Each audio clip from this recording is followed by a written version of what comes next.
여러분 반갑습니다. 어서 오십시오. 지역 밀착형 시사 토크쇼 노정열의 시시각각으로 안내합니다. 오늘도 우리 지역의 핫 이슈의 핵심을 친절하게 풀어드리겠습니다. 오늘의 주제입니다. 코로나19 확산세가 계속되면서 그 여파가 전방위로 퍼지고 있습니다. 시민들의 안전뿐만 아니라 경제 생산과 소비 활동이 위축되면서 서민 경제가 휘청거리고 있습니다. 어떻게 하면 지역 사회의 감염을 빨리 차단하고 또 지역 경제 피해를 최소화하기 위해서 어떤 노력들이 필요할지 의료진과 지자체 그리고 소상공인과 함께 직접 머리를 맞대고 지혜를 모아보겠습니다. 노정열의 시시각각 지금 바로 출발합니다.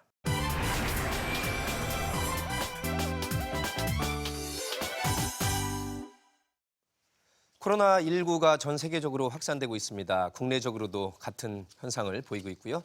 우리 지역 대전, 세종, 충남에서도 첫 확진자가 발생한 후에 불과 2주 만에 100명을 넘어서면서 걱정이 깊어지고 있습니다. 우리가 늘 누리던 일상의 소중함을 다시금 되새기게 되는 요즘인데요.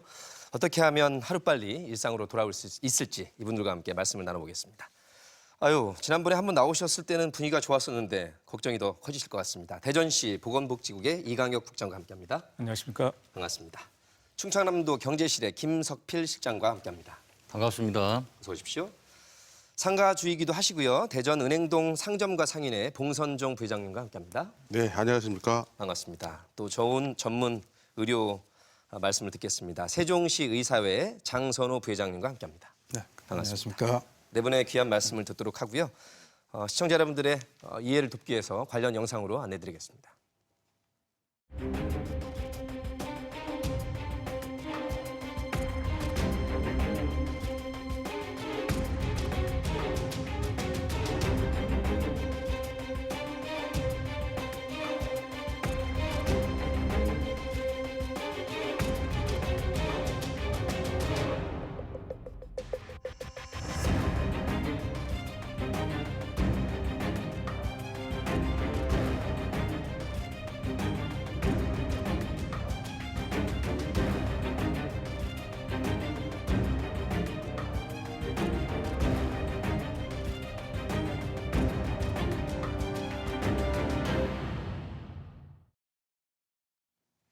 네, 화면으로 보셨다시피 모두가 어려운 시기에 처해 있습니다. 국민 모두가 각자 위치에서 최선의 노력을 다하고 계실 텐데 우리 네 분께서는 각자 위치에서 이번 코로나19 사태를 어떻게 보고 또 어떤 대처를 하고 계신지 일단 소감을 여쭤보겠습니다. 먼저 소상공인계 분위기가 어떨지 우리 봉선종 부회장님. 예, 확진자가 22일 날 은행동하고 지하상가를 방문한 후에 저희가 완벽한 방역을 현재 마친 상태인데요.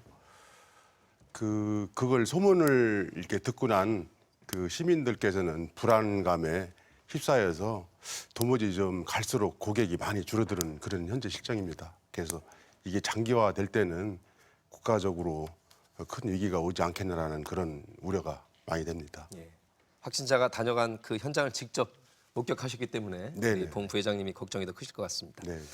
의료진의 그 노고에 대해서 온 국민이 지금 많은 박수와 또 응원을 보내고 있습니다. 우리 세종시 의사회 장선호 부회장님 어떻게 보내고 계십니까? 네, 갑작스러운 이런 미중의 사태가 발생된 데 대해서 의료계 한 사람으로서 매우 안타깝게 생각합니다. 저희는 이제 과거에 신종플루라든가 메르스라든가 이런 신종 질환에 대한 어떤 문제를 국민들과 함께 잘 이겨낸 경험이 있습니다. 예. 이번에도 모두가 합심해서 잘 대처한다면 능히 이 사태를 극복할 수 있으리라 믿습니다. 예. 무엇보다 이 전문 인력들의 그 좋은 말씀들 또 현장에서 이렇게 애쓰고 계신 걸 국민들께서 잘 지켜보고 계십니다. 더욱더 노력 부탁드리겠고요. 이광혁 국장님, 제가 모두에 말씀드렸지만 저희가 지난번 이 코로나 바이러스 얘기할 때는 분위기 괜찮았었는데요, 그죠? 불과 한 2, 3주 만에 이렇게 됐습니다. 그렇습니다. 어떻습니까? 네, 말씀하신 것처럼 지난번 그 당시에는 우리 지역에 그렇게 그 감염 환자가 그 눈에 띄게 나오지 않았던 상황이었고요. 우리 시에 지금 확진 환자가 첫 발생한 것이 2월 21일입니다. 예. 이제 한 2주가 지나고 있는데요. 오늘 현재 우리 대전시만 보면은 확진 환자가 18명이거든요. 예. 평균 하루에 1명 이상꼴로 이렇게 발생했다고 볼 수 있고요. 그분들이 보면 역학조사를 통해서 확인해 보면 그 18명 가운데 약 11명이 대구 경북 지역을 방문했거나 아니면 대구 경북 지역을 어떤 확진 환자가 접촉을 통해서 그렇게 감염이 된 경우를 확인할 수 있고요. 그리고 이제 우리 지역 내 가까운 뭐 천안이든가 뭐 지역 내 확진자와의 그 접촉을 통해서 감염된 그런 사례가 4명이 있습니다. 예. 그리고 감염병 원이라든가 경로가 조금 불분명한 분들이 3명이 있는데 이렇게 감염 원이랄까 경로를 이제 파악하고 있는데 그 중에서도 우리 사회적 관심을 모았던 게 이제 신천지 관련 감염 아니겠어요? 예. 현재 18명 중에서는 2명이 신천지 교인이거나 또 신천지에서 말하는 교육생 신분으로 밝혀져서 신천지하고 직관적으로 관련된 사람은 2명으로 지금 확인되고 있습니다. 예. 우리 지역의 확진자 추이도 같은 이슈로 한번 넘어가 보도록 하겠습니다. 우리 대전 쪽 현황을 짚어주셨고요. 우리 충청남도 경제실의 김석필 실장님도 현재 우리 지역, 특히 충남 쪽 현황을 한번 짚어주시죠. 예, 우리 충남도 이제 오늘이 3월 6일인데 아마 제가 들을 때까지 한 3시 현재 한 92명으로 지금 나타나고 있습니다.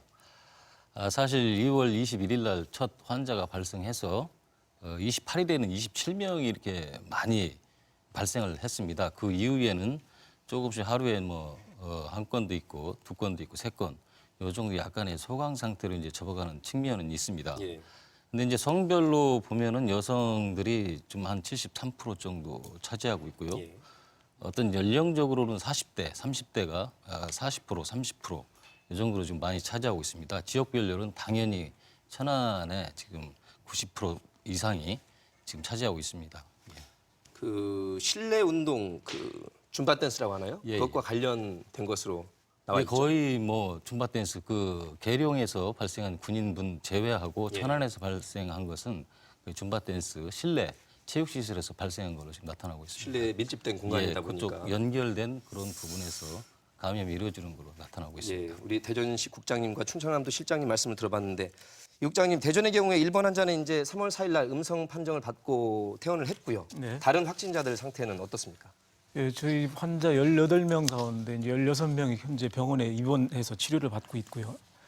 말씀하신 것처럼 우리 시 일본 환자가 지난 3월 4일에 이제 완치 판정을 받고 병원 격리 해제됐습니다. 이 환자의 경우에는 대구시를 이제 친구들과 같이 여행 갔다가 우리 시 이제 또 다른 친구인 우리 시의 친구를 방문해서 여기서 이상 증세를 느껴서 검사 결과 확진 판정을 받은 경우인데요. 20대 초반의 여성이다 보니까 그동안 뭐 입원 치료 과정에서 큰 특이 사항이 없이 안정적으로 치료를 받는 예. 가운데 결국 완치 판정을 받게 됐습니다. 그밖에 다른 환자들도 보면은 전체적으로 안정적이고요. 그 9번 환자의 경우에는 뭐 원래 이제 공주의료원에서 폐렴 증세로 해서 입원해 있다가 우리 을지병원으로 이제 이송된 케이스인데 그분만 이제 기저질환이 있어서 조금 뭐 경중증 정도의 그 증세를 보이고 있고 다른 분들은 안정적인 상태에서 이렇게 그 치료를 받고 있는 그런 예. 상황입니다. 김 실장님, 이 충남이 사실 그렇게 많지 않다가 이 이제 실내 운동과 관련해서 급격히 늘어서 지금 90명이 넘는 상황이라 예. 무엇보다도 걱정이 크시겠습니다. 예, 예. 현재 상황 계속 예의주의하고 계시죠? 예, 저희들은 뭐 하여튼 그 코로나 바이러스 어떤 그 감염 사태 물론 지금 편협하게 이제 천안하고 이제 아산에 집중되는데 특히 천안이 지금 많이 확산이 되고 있어서 그쪽에 우리도 이제 행정력을 집중하고 있습니다. 예. 그렇다고 해서 뭐 다른 지역을 또 등한시하거나 그런 건 아니고요. 다른 지역도 예의주시하면서 현재 이제 다발로 발생되는 천안 지역을 위주로 특별히 관리를 하고 있습니다. 대전시와 또 충남을 대표해서 나오신 두 분께 공통적으로 예, 현황도 더 말씀해 주시고 이제 국민들 걱정하시는 게 궁금하시고 그런 게 감염병 전담 운영은 어떻게 되는가? 가장 중요한 병실 확보 문제는 없는가? 이런 정도 질문이 많이 나오고 있습니다. 네, 전담병은 중요하죠. 그 전에 말씀드리기 전에 아까 격리 해제된 인원을 한 명만 말씀드렸는데 예. 저희 4번 환자도 그보다 더 먼저 격리 해제가 됐습니다. 참고로 말씀드리고요. 저희 이제 이 감염병 대응과 관련해서 아주 중요한 것 중에 하나가 충분한 감염 병실, 병상을 확보하는 것이고 그에 필요한 의료 인력을 충분히 공급하는 거, 확보하는 것인데요.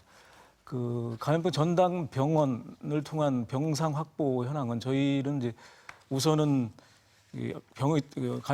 감염병의 특성상 음압병실을 갖추고 있는 격리병상 수가 저게 이제 우선적으로 기존에 확보하고 있던 충남대 병원 내 국가지정 입원 치료 병상 8개 병상 그리고 자체적으로 가지고 있던 3개 병상에서 11개 병상에 거점 병원까지 포함해서 17개 병상을 병상 갖추고 있고요. 예.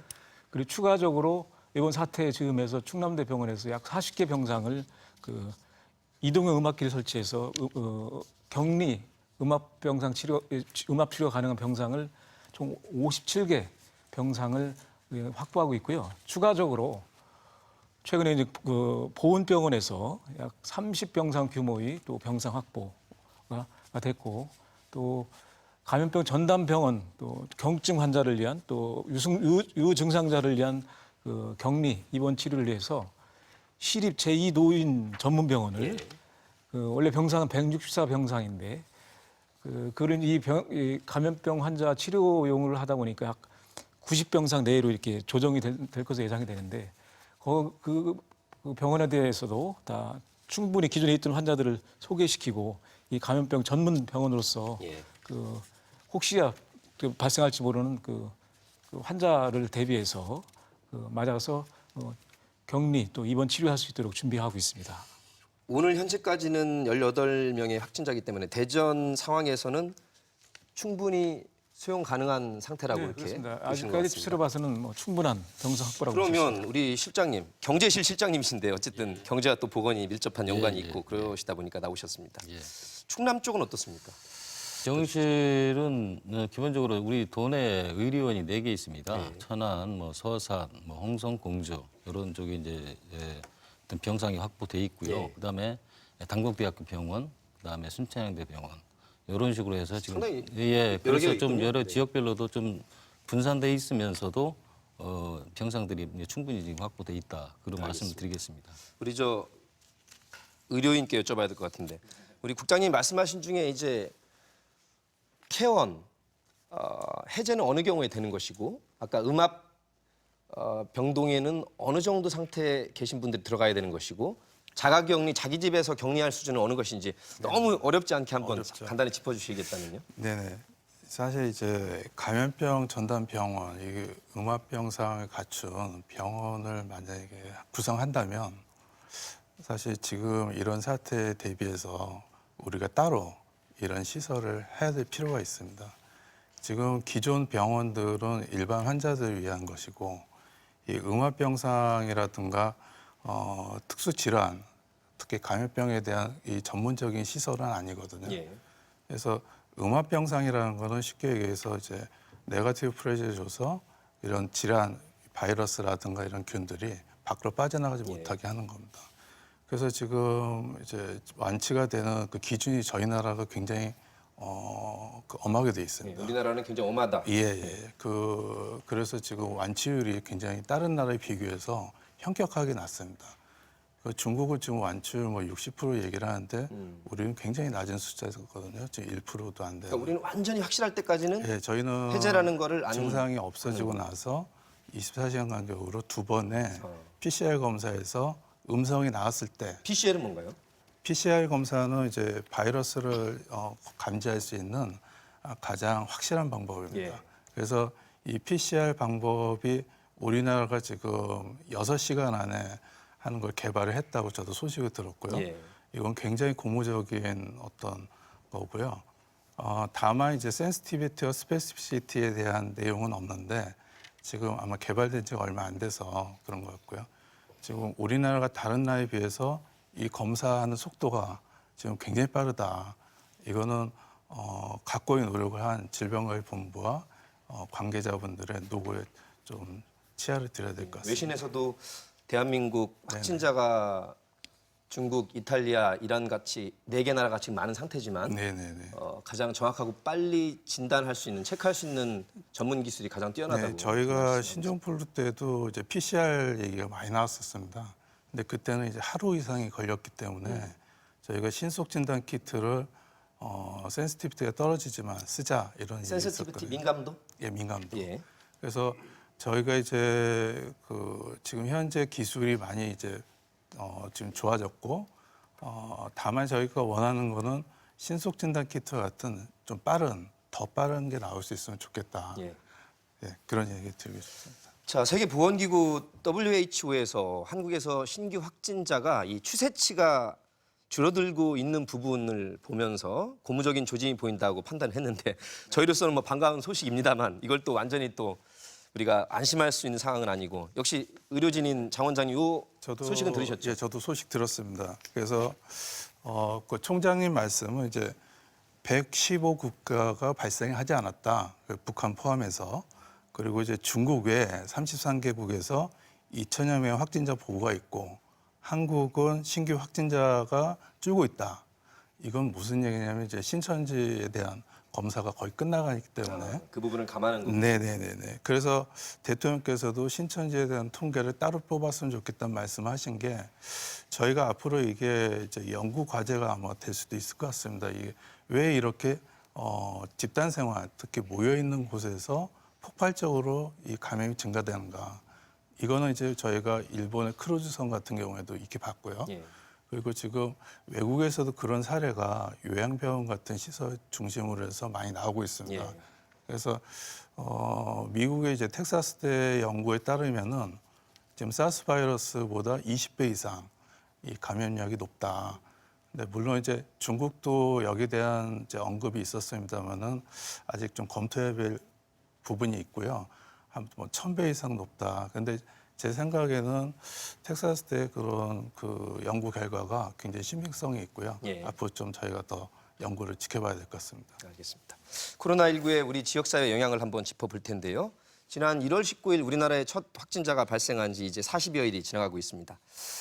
걱정이 일상생활 곳곳에서 지금 스며들고 있는데 봉선종 부회장님, 그 은행동에서 이제 상가를 운영하고 계신데 예. 현장에서 체감하는 코로나19의 지역 경제 상가의 영향 어떻습니까? 상당히 그 생각보다 충격이 큽니다. 그 메리스 때에는 뭐 이런 유동 인구가 줄어드는 추세는 없었는데요. 지금 코로나 19로 인해서는 거의 뭐 유동 인구가 한 90% 이상이 지금 줄었다고 봐야 되거든요. 그래서 정부 차원에서라도 어떤 그 안전한 대책을 빨리 마련해서 좀 이 소비자들이 그 시장을 방문하면서 어떤 경제의 일원이 될 수 있도록 그 어떤 특별한 정책이 좀 나와야 되지 않나라는 그런 생각입니다. 우리나라에서는 이제 심각해진 게 2월 중순까지 31명 정도밖에 안 됐기 예, 때문에 예. 괜찮다가 예. 2월 중순부터 지금 현재 3월 이제 중순으로 접어드는 이 시점까지 굉장히 어려웠을 것 같은데 네네. 예를 들면 뭐 평균 매출이 반토막 혹은 3분의 1 뭐 더 어려운 부분들은 5분의 1도 안 된다 이런 말씀을 들었는데 어떻습니까? 네, 맞습니다. 원래는 3분의 1, 뭐 5분의 1이 아니라요. 한 95%가 줄었습니다. 그래서 소비자를 특히 이제 은행동 같은 경우에는 주말에 보통 한 3만 명 정도가 오는데 지금 한 300명 정도도 안 오고 있는 실정이고요. 평일날 기준에서 한 3,000에서 5,000 정도 오는데 평일날 기준에서 한 100명 정도 이렇게 오는 실정이라서 지금 상점가에 계신 분들이 그 이게 장기전으로 하실 때는 다 모든 걸 철폐하고 그 시골에 가 농사를 짓든지 뭐 다른 방법을 찾아야 되지 않나라는 이런 생각에 아주 그 걱정이 태산이라고 합니다. 그러게요. 뭐 말씀 듣다 보니까 유동인구 자체가 뭐 10분의 1밖에 안 된다라고 예, 예. 체감을 하시니까 예, 예. 당연히 소비 활동이 위축된 것은 자명한 일이겠고요. 네. 우리 지역에 어느 분야에 직접적인 타격이 있을지 우리 충남이 자동차 디스플레이 이쪽이 강세를 보이고 있는데요, 국장님. 예. 예. 이쪽도 약간의 혹은 어느 정도 영향을 미치고 있습니까? 그 2월 달에 이제 중국에서 상당히 코로나가 확산되고 저희들은 이제 그때 당시에 이제 20명 쪽으로 안정화 됐었을 때는 그 중국에서 사실은 저희들 이제 자동차 산업에 어떤 부품이 수입이 좀 안 됐었어요. 안 돼가지고 그런 부분의 어떤 주력 산업인 그 자동차 부품 산업이 조금 어려움을 겪었습니다. 현재도 사실은 뭐 이제 일부 가동은 많이 이제 좋아지고는 있지만 이런 부분에 대해서 좀 어려움이 있고 특히 이제 그 와이어링 하네스라고 해서 그 자동차 내부의 어떤 전선망 같은데 이제 자동차의 혈관이라고도 합니다. 그런 게 이제 중국에 집중적으로 수입 품목이 되다 보니까 그런 데 좀 어려움이 있었습니다. 그러니까 우리가 관련 제품을 수출하는 것도 문제고 꼭 필요하다면 수입도 문제일 텐데 그렇습니다.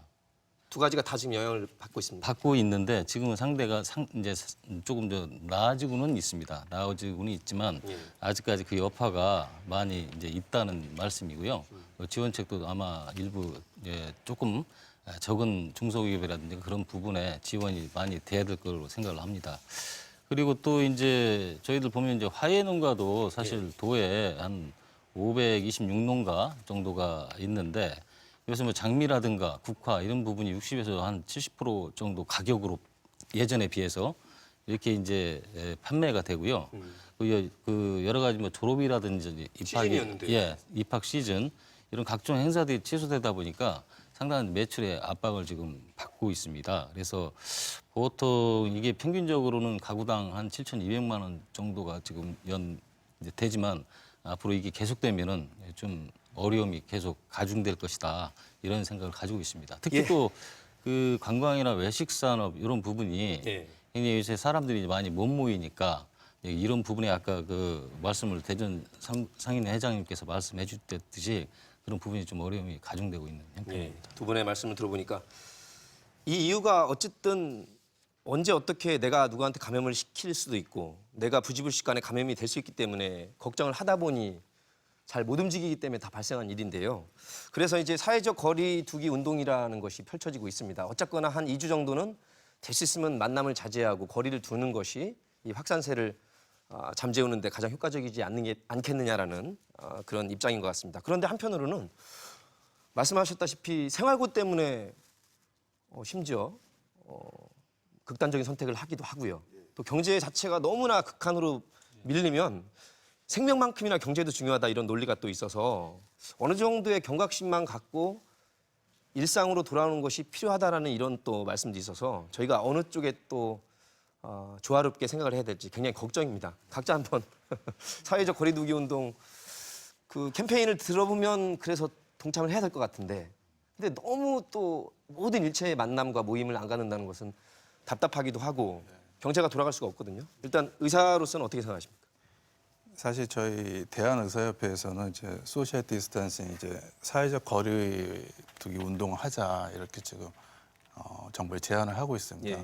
그 가장 큰 이유는 이제 잠복기가 저희가 지금 예상으로는 2주, 물론 뭐 한 달 이상도 있다, 뭐 3일, 4일이다 여러 가지 얘기가 있지만 2주를 저희가 잘 이렇게 버텨나가면 어느 정도 충분히 이제 추가 감염이나 이게 전파되는 걸 막을 수 있지 않겠느냐라는 학술적인 이제 베이스에서 나온 건데요. 근데 사실 2주를 이게 쉰다는 게 국가 경제 입장에서 보면 굉장히 어려운 얘기입니다. 그래서 이런 부분은 이제 전문가들끼리 조율도 있어야 되겠지만 정부에서 뭔가 여기에 대해서 좀 심사숙고하셔야 될 필요가 있다고 봅니다. 그러게요. 52주가 1년이면 2주면 뭐 얼핏 잡아도 4%의 경제 활동을 안 한다는 얘기인데. 네, 그러니까 뭐 저희가 이제 여름 방학, 또 여름 휴가, 또 연차 이런 걸 몰아서 한꺼번에 이 사회적인 대합의가 좀 필요한 문제고요. 그리고 저희 나라가 지금 여러 면에서 지금 퍼스트 트랙이 특허가 되고 있습니다. 그건 뭔가요? 무슨 얘기냐면 지금 검사를 하는 숫자나 또 이 분야에 대해서 지금 연구하고 지금 하고 있는 의료인들 숫자, 또 지금 발생되는 환자의 숫자가 지금 중국 다음으로 좀 높아져 가고 있기 때문에 많은 나라가 이제 우리나라의 그 통계가 어떻게 나올 것이냐에 대해서 지켜보고 있는 거군요. 지켜보고 우리나라의 있어요. 사례를. 예, 그래서 우리나라가 하는 어떤 그 정책 방향이 다른 나라의 어떤 가이드라인이 될 수 있다. 지금 이런 얘기들이 많이 있습니다. 우리 김 실장님 어떻게 보십니까? 사회적 거리두기 운동 취지는 이해를 하는데요. 글쎄요. 저는 이제 확진이 늘어나는 거다고 지역 경제 어떤 활성화 차원에 뭐 사실은 뭐 두 개 다 잡으면 더 좋겠죠. 근데 결국은 이 감염자가 늘어나는 게 된 일반 도민들이나 국민들은 이제 그 어떤 공포심을 갖고 있고 이것이 계속 어떤 경제를 여파를 이제 주게 되잖아요. 사실은 확진 어떤 그런 부분, 이 감염병이 빨리 줄어드는 게 좀 급선무라고 생각합니다. 경제 실정의 입장으로서도. 그런 추세만 봐도 심리적으로 예, 그렇습니다. 그래서 그렇지만 경제는 최소한의 어떤 생명력을 가지기 위해서는 저희들이 어떤 지방 정부나 또 다른 국가에서도 어떤 지원 정책이나 살아서 숨 쉴 수 있을 때 최소한 정도로 그 정도로 같이 지원을 해줘야 되지 않나. 근데 우선은 이제 감염 확산을 막는 게 급선무가 아닌가 그렇게 생각하고 있습니다. 그게 줄어들지 않으면 경제는 더 악순환으로 돌 그렇죠. 것이기 때문에 예, 그렇습니다. 조금 어렵더라도 사회적 거리두기 운동을 할 필요는 있다. 예. 이런 말씀으로 읽히는데 참 어렵습니다. 저희도 이제 들어올 때 체크하고 손 세정하고 이렇게 들어오긴 했는데 마스크 하고 단골집 가서 식사하고 오거든요. 저는 이 밥까지 안 먹으면 어떻게 합니까? 지역에 있는 그 가게들은. 국장님. 예. 사회적 거리두기 운동. 네. 근데 사회적 거리두기 운동 캠페인이 원래는 지난 1918년 미국에서 이제 하나의 사회 운동으로 시작되었다고 하고요. 그거는 이제 그 당시에 아주 감염성이 높은 그 질환의 확산을 또 전파를 막기 위해서 억제하기 위해서 감염자와 비감염자 간의 어떤 접촉 가능성을 최대한 줄여보자 하는 그런 실천 운동으로 비롯됐다고 하고요. 이제 이 사회적 거리두기 운동이 불과 이제 한 일주일 이내부터 이제 그게 이제 그에 대한 주장이라고 실천 운동이 이제 나오기 시작했는데 지금은 추세가 이제 거슬러 올라가면 막 아까 1월 20일 이제 우리나라 첫 확진자가 나오지 않았습니까? 근데 첫 확진자가 나오고 그 100명까지 이르기까지는 한 달이 넘게 걸렸어요. 그 100명 이른 제가 2월 21일이거든요. 근데 그 후에 보면 100명에서 1000명까지 가는 데는 5일이 걸렸어요. 그렇습니다. 그리고 1000명에서 3000명이 불과 3일 걸렸고요. 그리고 5000명까지 가는 데는 불과 4일 만에 5000명이 넘었고 지금 6000명이 넘지 않습니까? 그런데 다행스러운 거는 이제 이런 증가폭이 물론 증가는 되고 증가폭이 조금 전부 다 줄어들고 있다는 그런 시각에서 좀 이제 안정 뭐 그런 얘기를 일부 나오는데 이렇게 아직은 굉장히 극도로 그 확산에 대한 공포, 불안감이 있는 상황에서 그 우선은 경제 문제도 있고 다른 뭐 문제도 있지만 일단은 감염병만 놓고 봤을 때는 지금 이런 사회운동을 통해서라도 최대한 차단시키는 게 필요하지 않는가 해서 이제 사회적 거리두기 캠페인을 하는데 당연하고 마땅한 그런 어떤 제안이라고 봐지고요. 그래서 우리 개개인들이 물론 소비를 진작시키기 위해서는 많이 외출하고 또 사회 거리에 뭐 가게든 식당이든 사람이 유동인구가 많아야 지역 경제가 활성화되겠지만 일단 감염 경로를 차단한다는 의미에서는 외출을 각각 좀 자제하고 모임도 좀 연기하고 하는 그런 다른 사람과의 만남을 좀 줄이고 또 필요하다 그러면 소통도 좀 오프라인보다는 온라인으로 하는 이런 식의 어떤 타인과의 거리를 두고 만남 자체를 자제하는 이런 운동에 같이 동참하는 것이 지금은 급선무가 아닌가 하는 그 생각을 해봅니다. 2주라는 말이 나온 지도 한 달 전부터 2주가 굽이고 2주를 잘 봐라 그러는데 벌써 또 여기까지 왔거든요. 지금 3월 8일 오전 방송이 나가는 이 시점에서 2주면 3월 23일 정도 다음 주 토요일까지 2주 정도 사회적 거리두기 운동이 꼭 필요하다는 말씀인데 어떻습니까? 저는 뭐 10대 명 이상 모이는 데는 안 가지만 동네에 마스크하고 산책하고 가서 뭐 김밥이라든가 라면을 단골집에서 먹고 다시 또 마스크 쓰고 집으로 오거든요. 네네. 뭐 어떤 때는 우리 저도 가족 그렇게 합니다. 서너 명이서 이렇게 먹기도 하고. 네네. 이런 것도 위험할 수 있습니까, 그럼? 사실은 이제 외국의 전문가들 입장에서는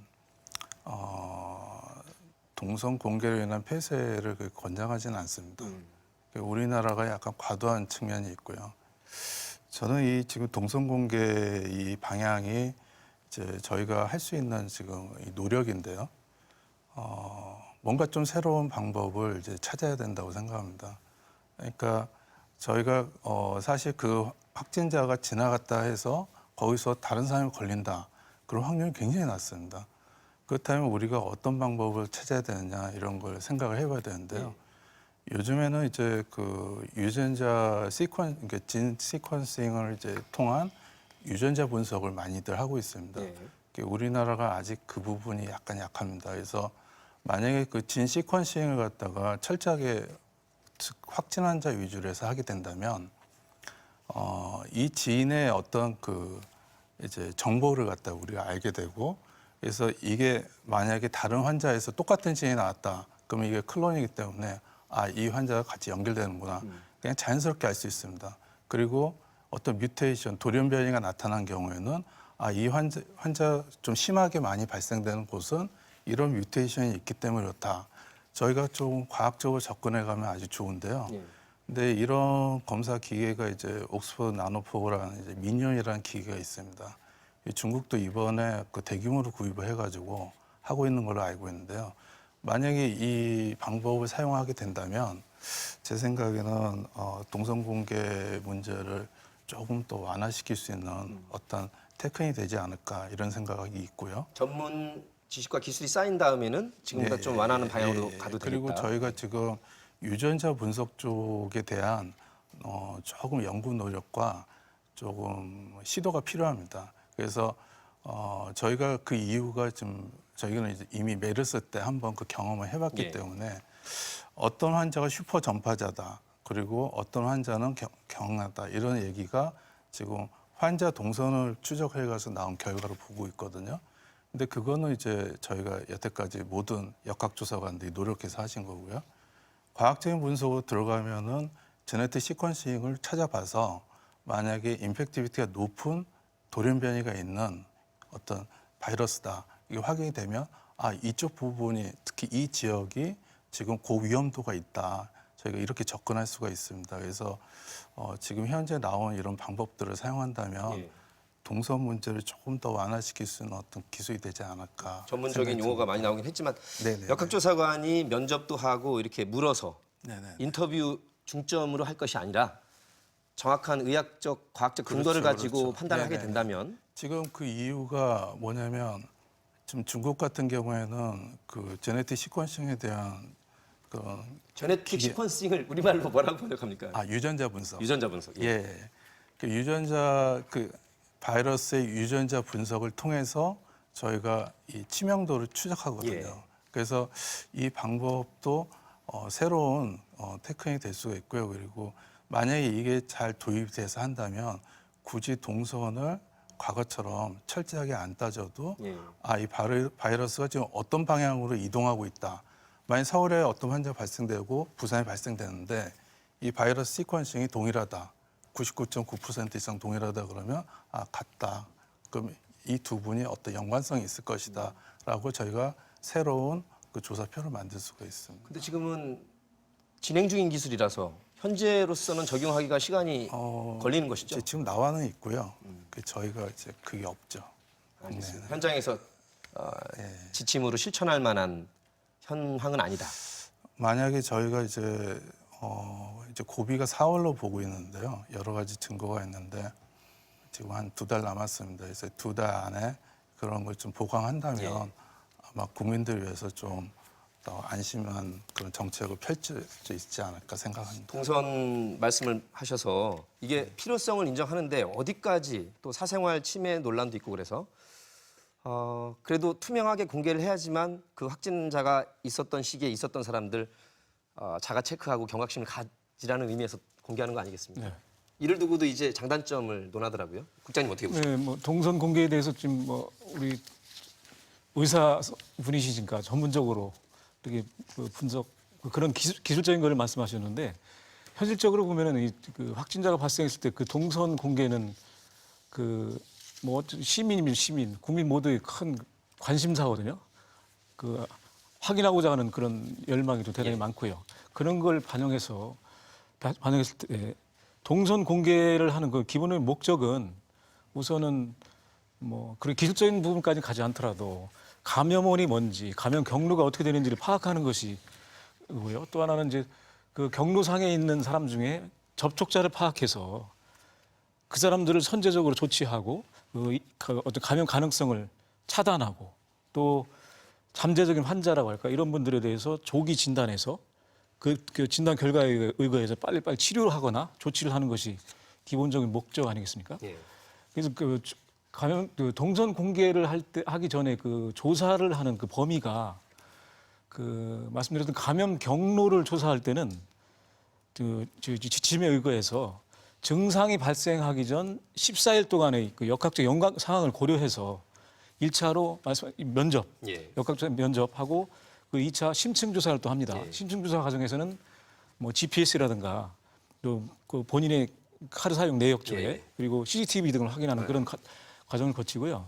그 접촉자를 조사하기 위해서는 증상이 발생하기 하루 전부터 이제 24시간 전부터 거슬러 올라가서 범위를 설정하는데 그 범위 설정할 때 그 기준이 그 당시 환자의 증상이 어땠는지 또 마스크를 착용했는지 또 노출된 상황과 그 시기 등을 종합적으로 고려해서 그 아까 말씀드린 CCTV나 이런 걸 확인해서 접촉자를 정하는데요. 저희 시 같은 경우에는 이런 기준에 의거해서 그 확진자가 발생했을 때는 1차로는 이제 해당 보건소에서 기초적인 조사를 합니다. 예. 그리고 2차 때는 이제 시 역학조사관이 팀이 나가서 이제 무산 그 구술로 면접을 통해서 조사를 하고요. 그걸 이제 공개하게 되는데 공개하는 내용은 각 환자의 일자별 이동 동선, 거기는 이제 거주지라든가 직장까지 포함하고요. 예. 그리고 방문했던 장소, 또 시설이 될 수도 있고 업소가 될 수도 있고요. 그렇게 해서 공개를 하고 접촉자에 대해서는 바로 이제 시스템에 등재를 해서 예. 관할 지자체에서 구 보건소에서 이제 그 관리하도록 그렇게 하고 있는데요. 예. 말씀하신 것처럼 동선 공개에 대해서는 이 논란이 끊임없이 있습니다. 어디까지 공개하는 게 좋은지 예. 어쩐 통일된 획일적인 기준이 좀 덜 정립되어 있다 보니까 그렇지만 이거는 분명히 필요한 것이고요.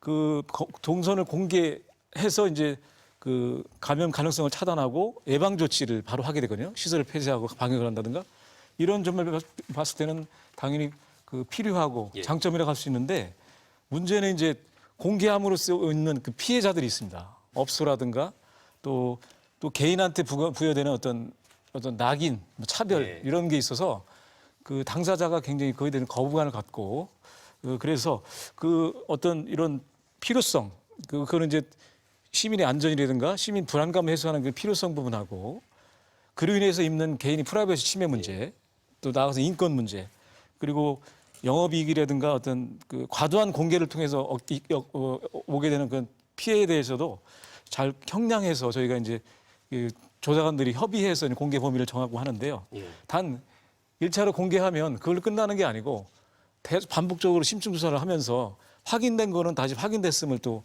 다시 업데이트해서 공개하거든요. 알겠습니다. 그렇게 해서 안전성 여부까지 예. 확인해서 또 알려드리고 있습니다. 저희가 핵심이 시민의 안전도 중요한 가치지만 우리의 일상생활과 경제도 중요하다고 그래서 제가 이제 봉 부회장님께 여쭤볼게.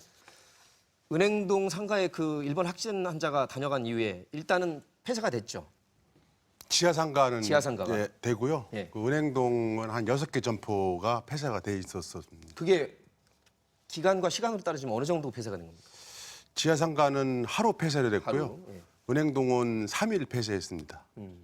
그런 점에서 3일까지 폐쇄를 할 필요가 있느냐. 예를 들면 그 확진자가 다녀간 그 시각에 그 장소에 있었던 사람 경각심 주려고 하는 것이라고 보는데 이미 방역팀이 와가지고 방역하면 아까 말씀하신 거의 제로 가까이 이제 네. 방역이 된 거 아니겠습니까? 그러니까 사실 저는 메르스 때 의심 환자가 한 번 왔었습니다. 그래서 제가 검사하고 예. 하루 방역하면서 하루 문을 닫고 그 다음에 이제 병원 다시 오픈했었는데요.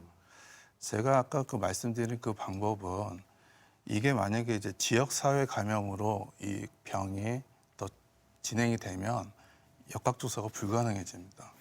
그래서 이게 너무 범위가 범위가 넓어지고 너무 있습니다. 넓어지고요. 그리고 저희가 좀 안타까운 거는 확진자 갔다고 그래서 뭐 백화점이나 뭐 이마트 같은 큰 어떤 스토어 이런 데가 전부 다 문을 닫고 그러니까 저는 하루 정도는 이해를 하겠는데 예. 뭐 그래서 며칠씩 가는 것은 과도한 것이 아니냐는 생각이 지금 들어서. 은평 성모병원 같은 경우에 물론 거기서 이제 집단 발생했지만 지금 모든 걸 소독 다 끝내고 의료인들에 대한 검사를 다 마쳐서 예. 음성으로 나왔거든요. 그럼 사실은 환자들을 위해서는 병원을 빨리 열어줘야 됩니다. 근데 이게 지침이나 이런 거가 아직 약간 좀 거의 못 따라가는 게 좀 있는 것 같다는 생각이 듭니다.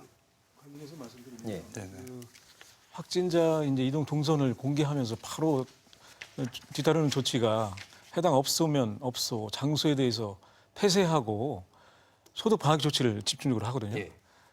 그렇게 했을 때 그 시설 폐쇄라든가 휴가는 일단 하루면 족한 것으로 돼 있고요. 예. 며칠씩 이렇게 폐관을 한다든가 하는 건 좀 너무 과도한 조치로 아까 3일 얘기가 되고, 나왔어요. 그리고 네. 어떤 건물 안에서 예를 들면 빌딩 안에서 빌딩 내에서 일부 어느 사무실에서 확진자가 나왔다 그러면 그 건물 전체를 다 폐쇄하는 건 좀 너무 과도한 조치거든요. 예, 예. 예컨대 그래서 너무 과도하게 조치하거나 너무 오랫동안 시설 폐쇄하는 거는 오히려 그 지나치고요. 오히려 그게 더 불안감을 조장하는 그런 것이 아닐까 생각합니다. 자, 이제 핵심적인 것이 이제 소상공인들, 자영업자들에 대한 지원 대책이 중앙정부와 지방정부 차원에서 가장 중요한 것 같습니다. 현실적으로 어떠한 것들이 있는지 간단히 핵심적인 걸 우리 실장님과 국장님이 짚어주시죠. 실장님, 충남도 차원의 대책. 예, 저희 충남도 또 역시 뭐 소상공인 자영업자 사실 가장 어렵습니다. 뭐 대기업도 다 중소기업 다 어렵지만 특히 소상공인 자영업자가 이제 어려운데요. 저희 충남도는 사실 어떤 중소기업 전체 어떤 사업체로 한 15만 개가 되고 여기에 종사하시는 분이 한 61만 명 정도가 됩니다. 그래서 저희들이 이번에 이제 소상공인 지원 사업하고 중소기업 지원 경영 안정 자금을 우리가 이제 특별히 지원하는데 소상공인 쪽에는 기존에 우리가 계획했던 어떤 1년 동안 지원해 해줄 경영 안정 자금의 65% 상반기에 지급하고 조기 추가로 집행을 조기 집행하고 추가로 저희들이 430억 원 정도를 별도로 책정을 해서 지금 추진하고 있고요. 그다음에 이제 중소기업 파트도 원래 이제 우리가 당초에 계획했던 거에 65% 그러니까 2,015억 원에다가 추가로 609억 원을 합해서 2,662억 이 부분을 우리가 이제 계속적으로 추진을 하고 있습니다.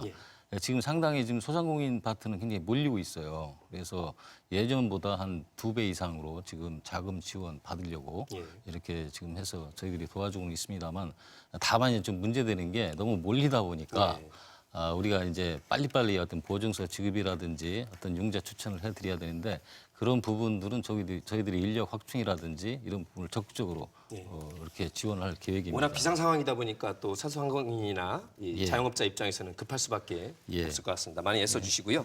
대전시 대책 좀 간단히 짚어주시죠. 네, 대전도 같은 맥락입니다. 지난 2월 28일 정부에서 그 크게 내수 경기 회복하고 투자 활성화라는 큰 틀에서 대책을 발표한 바가 있고요.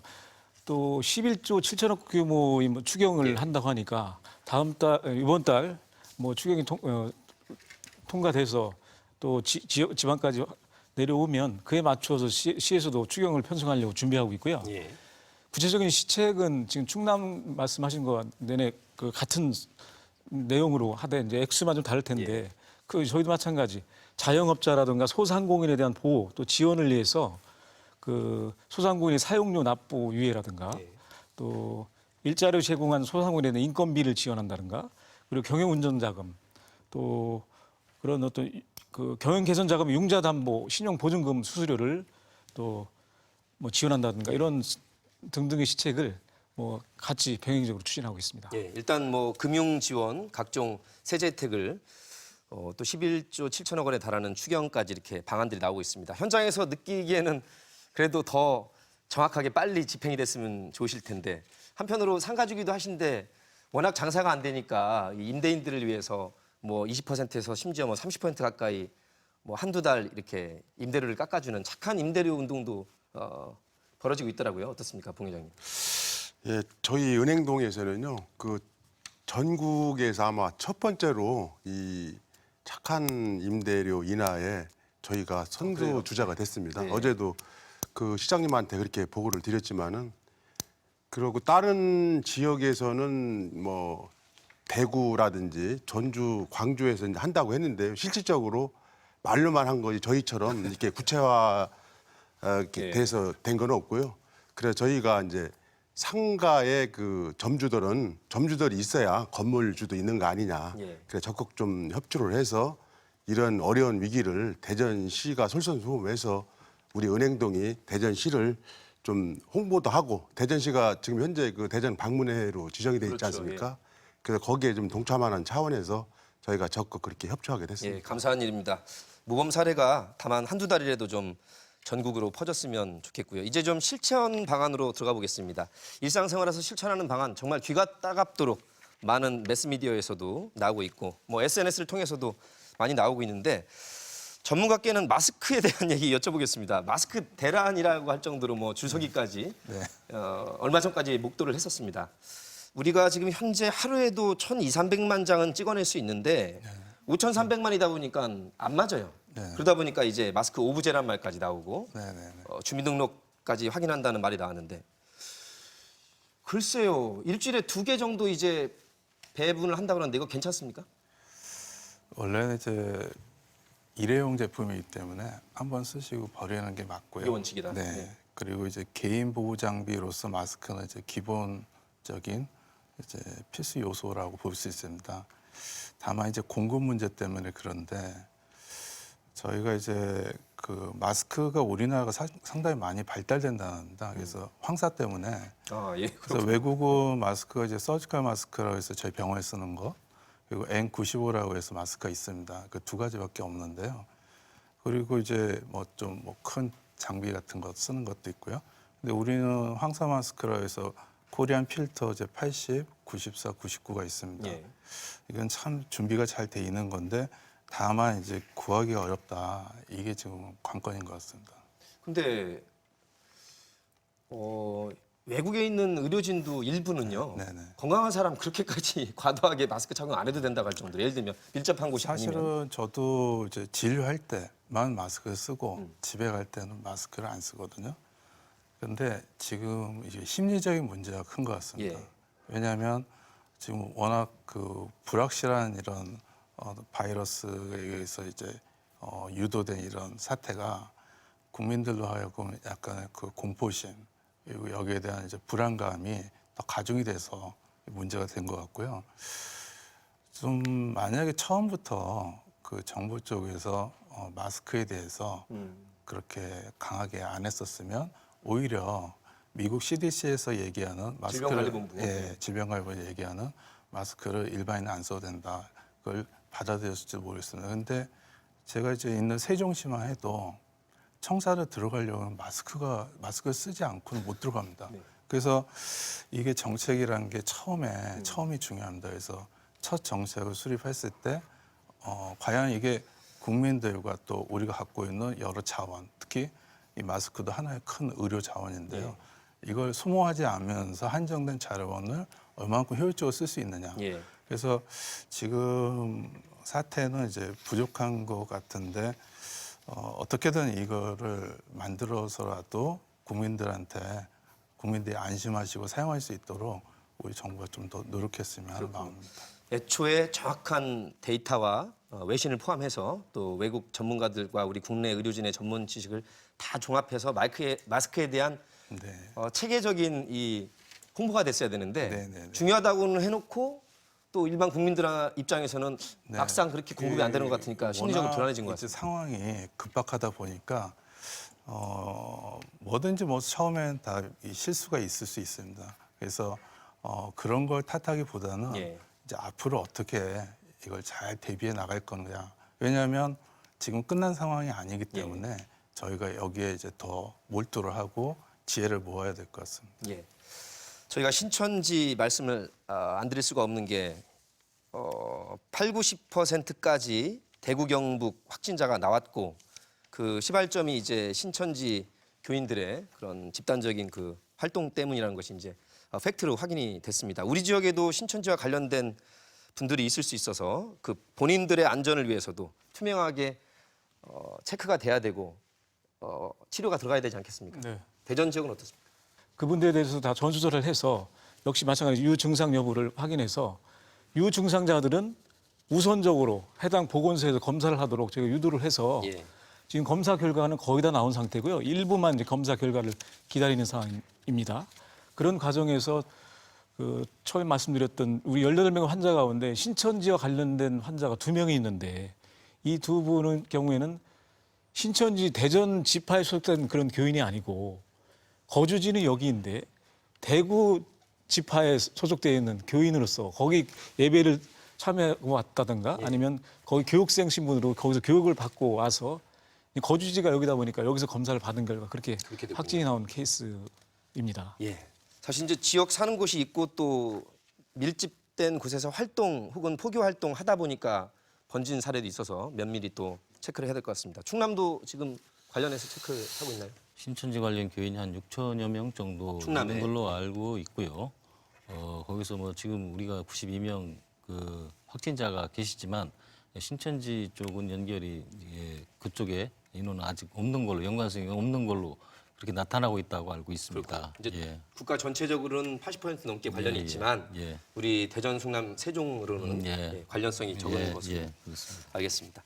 자, 이제 슬슬 마무리할 시간이 돼 가는데요. 우리 두 분 공직자께서는 지역 공공의료 체계 현황과 앞으로 보완점을 좀 짚어 주시고요. 우리 봉 회장님은 지금 각종 대책이 나왔습니다만 실제 중소상공인들과 자영업자에게 어떤 것이 더 필요할지 좀 짚어주시고 우리 또 의사이신 장 원장님께서는 우리 국민들께 경각심을 갖되 지나친 공포와 불안에 휩싸일 필요는 없다는 점, 또 언론에서도 너무 과도하게 좀 부추기는 것 아니냐 일반 비판이 또 있습니다. 그런 점도 다 함께 짚어보도록 하겠습니다.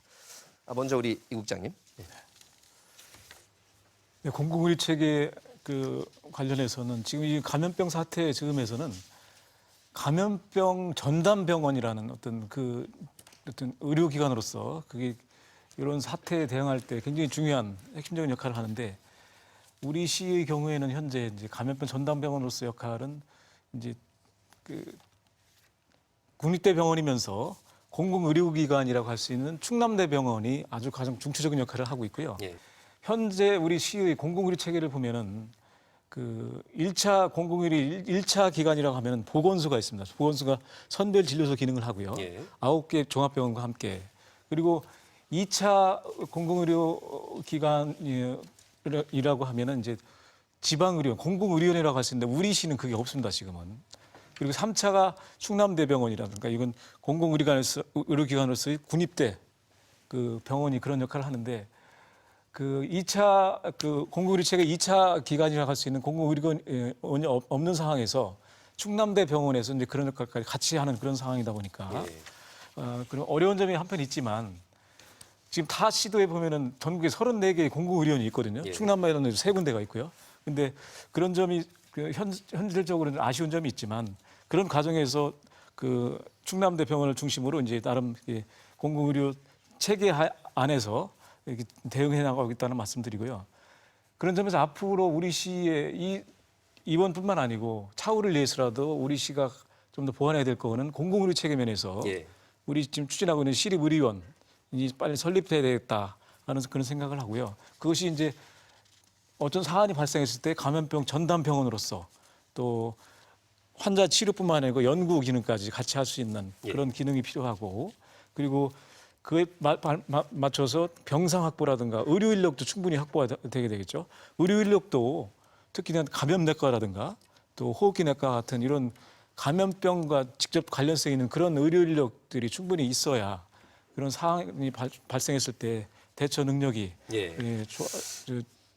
생긴다고 그렇게 볼 수 이번에 있겠습니다. 코로나19를 거쳤기 때문에 아마 이쪽으로 더욱더 강화될 것은 네. 분명해 보입니다. 충남은 뭐 말씀한 대로 공공의료원이 꽤 있어서요. 예, 뭐 지금 대전시 국장님께서 이제 말씀을 다 해주셨고요. 예. 저는 이제 개인적으로 생각이 드는데 물론 이제 다 생각하실 거고 이게 뭐 이런 사태가 어떤 감염병이라든지 재난이 발생했을 때 어떤 지역이 한다 안 한다 이런 굉장히 또 이 갈등 요소가 많이 있더라고요. 그래서 이제 뭐 이것을 잘 극복하고 또 기회가 된다면 국가 재난 전담병원을 좀 뭐 지역에 나눠서 짓든지 평상시에는 이제 일반 병원처럼 운영을 하고 유사시에 어떤 문제가 발생한다든지 감염병이 발생한다든지 그러면 바로 그쪽에 사람들 환자나 어떤 그런 것들을 이렇게 케어해 줄 수 있는 국가 재난 전담병원을 좀 만들어야 될 필요가 있지 않을까 그렇게 생각을 합니다. 차제 공공의료 체계를 더욱더 강화하는 예. 계기가 돼야 될 것 같습니다. 장 원장님. 네. 지금 이런 이제 공포나 어떤 불안 이런 심리는 우리가 이제 확실한 정책과 어떤 집행이 있게 되면 많이 사그라들게 마련입니다. 그래서 저희 이제 대한의사협회하고 이제 정부에서 같이 이제 합심해서 이 문제를 잘 해결한다면 뭐 큰 문제 없이 마무리가 될 것 같고요. 국민들께서 각 이제 요즘 인터넷과 SNS 통해서 많은 우려스러운 정보를 많이 보시게 됩니다.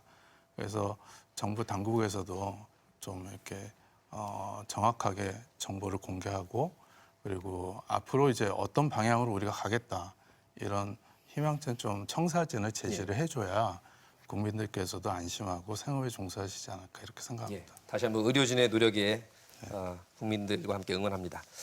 현장에서 조금 더 잘 풀렸으면 좋겠습니다, 동 회장님. 예. 네. 제가 그 기업 및 그 소상공인들이 그 현재 총 저희 한국에 저기 돼 있는 그 업체가 약 한 320만 개 정도로 지금 보고 있는데요. 그 중에 소상공인들이 차지하는 비중이 85% 정도 된답니다.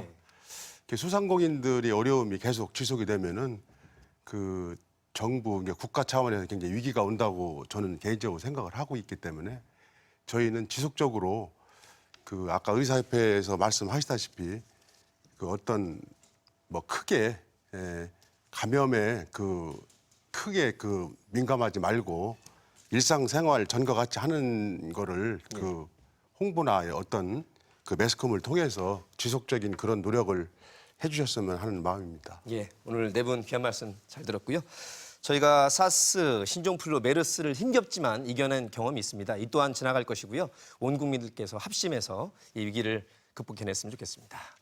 대전 MBC 노정열의 시시각각 오늘은 여기까지입니다. 함께해 주신 여러분 고맙습니다.